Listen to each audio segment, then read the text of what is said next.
अस्सलाम वालेकुम। अच्छा जी, डिस्ट्रिक्ट बार फैसलाबाद ਦੇ ਇਲੈਕਸ਼ਨ ਦਾ ਦੰਗਲ ਸੱਜਣ ਵਾਸਤੇ ਨਾ ਟਾਈਮ ਥੋੜਾ ਰਹਿ ਗਿਆ ਤੇ ਮੁਕਾਬਲਾ ਜਿਹੜਾ ਨਾ ਉਹ ਦਿਨ ਬਾ ਦਿਨ ਸਖਤ ਹੁੰਦਾ ਜਾ ਰਿਹਾ। ਹੁਣ ਦੀ ਘੜੀ ਤੱਕ ਦੀਆਂ ਗੱਲਾਂ ਬਾਤਾਂ ਤੁਹਾਨੂੰ ਦੱਸਾਂਗਾ ਕਿ ਡਿਸਟ੍ਰਿਕਟ ਬਾਰ ਦੇ ਇਲੈਕਸ਼ਨ ਦੇ ਵਿੱਚ ਚੱਲਦਾ ਕੀ ਪਿਆ ਵਾ, ਸੈਕਟਰੀ ਕਿੰਨੇ ਬਣਨਾ ਵਾ। ਮੇਰੀਆਂ ਗੱਲਾਂ ਦੇ ਵਿੱਚੋਂ ਤੁਸੀਂ ਅੰਦਾਜ਼ਾ ਲਾਣਾ ਵਾ। ਮੈਂ 2-3 ਦਿਨ ਸਰਵੇ ਕੀਤਾ ਵਾ ਡਿਸਟ੍ਰਿਕਟ ਬਾਰ ਦਾ, ਕੱਲੇ ਵਕੀਲ ਦੇ ਨਾਲ ਜਿਨ੍ਹਾਂ ਦੇ ਨਾਲ ਤਲਕ ਵਾਸਤਾ ਸੀਗਾ। ਉਸ ਵਕੀਲ ਸਾਹਿਬ ਨਾਲ ਬਹਿ ਕੇ 10 ਮਿੰਟ ਗੱਪਸ਼ਪ ਲਾ ਕੇ ਨਾ ਉਹਨਾਂ ਕੋਲ ਪੁੱਛਿਆ ਕਿ ਹਾਲਾਤ ਕੀ ਚੱਲਦੇ ਪਏ ਆ। ਇਸ ਟਾਈਮ 2 ਰਿਪੀਟਰ ਨੇ ਤੇ 2 ਜਿਹੜੇ ਬਿਲਕੁਲ ਫਰੈਸ਼ ਨੇ। ਜਿਹੜੇ 2 ਫਰੈਸ਼ ਨੇ ਨਾ ਉਹ ਵੀ ਮੁਕਾਬਲੇ ਦੇ ਵਿੱਚ ਧੁੰਨ ਕੇ ਆਏ ਪਏ ਆ। ਪਹਿਲੇ ਨਾਮ ਉਹਨਾਂ ਦੋਨਾਂ ਦੇ ਦੱਸ ਦੇਵਾਂ। ਸਭ ਤੋਂ ਪਹਿਲੇ ਰਾਣਾ ਉਮਰ ਫਾਰੂਕ ਪਹਿਲੀ ਵਾਰੀ ਡਿਸਟ੍ਰਿਕਟ ਬਾਰ ਦੇ ਸੈਕਟਰੀ ਦਾ ਇਲੈਕਸ਼ਨ ਲੜਨ ਲੱਗਾ ਵਾ।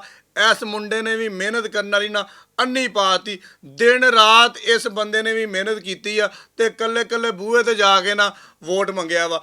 ਦੂਸਰਾ ਜਿਹੜਾ ਫਰੈਸ਼ ਬੰਦਾ ਵਾ ਉਹ ਹੈਗਾ ਜੀ ਕਲੀਮੁੱਲਾ ਗਿੱਲ। ਜੱਟ ਬਰਾਦਰੀ ਦਾ ਸਿਰਫ ਉੱਥੇ ਇੱਕ ਉਮੀਦਵਾਰ ਆ। ਇਸ ਬੰਦੇ ਨੇ ਵੀ ਮਿਹਨਤ ਕਰਨ ਵਾਲੀ ਅਖੀਰ ਕੀਤੀ ਆ। ਹੁਣ ਆਪਾਂ ਗੱਲ ਕਰਦੇ ਹਾਂ ਜਿਹੜੇ 2 ਰਿਪੀਟਰ ਨੇ ਜਿਨ੍ਹਾਂ ਨੇ ਪਿਛਲੀ ਵਾਰੀ ਇਲੈਕਸ਼ਨ ਲੜਿਆ ਸੀਗਾ ਤੇ ਇਲੈਕਸ਼ਨ ਲੂਜ਼ ਕੀਤਾ ਸੀਗਾ। ਇਸ ਦਫਾ ਦੁਬਾਰਾ ਉਹ ਇਲੈਕਸ਼ਨ ਲੜਦੇ ਪਏ ਆ। ਉਹਨਾਂ ਦੇ ਵਿੱਚ ਸਭ ਤੋਂ ਪਹਿਲਾ ਉਮੀਦਵਾਰ ਆ ਜੀ ਰਾਣਾ ਆਬਦ ਅਲੀ ਮੰਝ। ਇਹ ਪਿਛਲੀ ਵਾਰੀ ਐਵੇਂ ਥੋੜੇ ਜਿਹੇ ਵੋਟਾਂ ਤੋਂ ਯਾਨੀ ਕਿ ਨਾ 10-20 ਵੋਟਾਂ ਤੋਂ ਇਲੈਕਸ਼ਨ ਹਾਰਿਆ ਸੀਗਾ। ਐਰਕੀ ਦੁਬਾਰਾ ਇਲੈਕਸ਼ਨ ਲੜਦਾ ਪਿਆ ਵਾ। ਚੌਥਾ ਉਮੀਦਵਾਰ ਆ ਜੀ ਮੀਆਂ ਆਮਰ ਨਜ਼ੀਰ। ਇਹਨੇ ਵੀ ਪਿਛਲੀ ਵਾਰੀ ਇਲੈਕਸ਼ਨ ਲੂਜ਼ ਕੀਤਾ ਸੀਗਾ। ਐਰਕੀ ਦੁਬਾਰਾ ਇਲੈਕਸ਼ਨ ਲੜਦਾ ਪਿਆ ਵਾ। ਡਿਸਟ੍ਰਿਕਟ ਬਾਰ ਦੇ ਅੰਦਰ ਬਰਾਦਰੀ ਦਾ ਵੋਟ ਬੜਾ ਅਹਿਮ ਕਿਰਦਾਰ ਅਦਾ ਕਰਦਾ ਵਾ। ਇੱਕ ਸਰਵੇ ਦੇ ਮੁਤਾਬਕ ਇਸ ਟਾਈਮ ਸਭ ਤੋਂ ਜ਼ਿਆਦਾ ਵੋਟ ਹੈਗਾ ਜੀ ਰਾਣਾ ਬਰਾਦਰੀ ਦਾ। ਦੂਸਰੇ ਨੰਬਰ ਤੇ ਹੈ ਜੀ ਜੱਟ ਬਰਾਦਰੀ। ਤੀਸਰੇ ਨੰਬਰ ਤੇ ਹੈ ਜੀ ਅਰਾਈ ਬਰਾਦਰੀ। ਚੌਥੇ ਨੰਬਰ ਦੇ ਉੱਪਰ ਫਿਰ ਬਾਕੀ ਬਰਾਦਰੀਆਂ ਜਿਹੜੀਆਂ ਵਾ ਉਹ ਵੀ ਬਹੁਤ ਸਾਰਾ ਆਪਣਾ ਅਸਰ ਔਰ ਸੂਖ ਰੱਖਦੀਆਂ ਵਾ। ਲੇਕਿਨ ਹਮੇਸ਼ਾ ਤੋਂ ਬਾਕੀ ਬਰਾਦਰੀਆਂ ਜਿਹੜੀਆਂ ਨਾ ਜਿਹੜੇ ਉਮੀਦਵਾਰਾਂ ਚਲੀਆਂ ਜਾਂਦੀਆਂ ਵਾ ਉਹ ਉਮੀਦਵਾਰ ਸੀਟ ਕੱਢ ਜਾਂਦਾ ਵਾ। ਹੁਣ ਗੱਲ ਆ ਗਈ ਜੀ ਰਾਣਾ ਬਰਾਦਰੀ ਦੀ। ਸਭ ਤੋਂ ਜ਼ਿਆਦਾ ਵੋਟਰ ਵੀ ਉੱਥੇ ਰਾਣਾ ਬਰਾਦਰੀ ਦੇ ਆ ਤੇ ਰਾਣਾ ਬਰਾਦਰੀ ਦੇ ਉਮੀਦਵਾਰ ਵੀ 2 ਇਲੈਕਸ਼ਨ ਲੜਦੇ ਪਏ ਆ।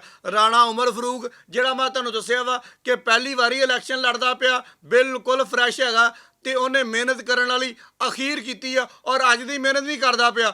ਤਕਰੀਬਨ ਉਹਨੂੰ ਪੂਰਾ 1 ਸਾਲ ਹੋ ਗਿਆ ਵਾ ਮਿਹਨਤ ਕਰਦੇ ਨੂੰ। ਲੇਕਿਨ ਗੱਲ ਇਹ ਆ ਕਿ ਮੁਕਾਬਲਾ ਬੜਾ ਹੀ ਸਖਤ ਆ।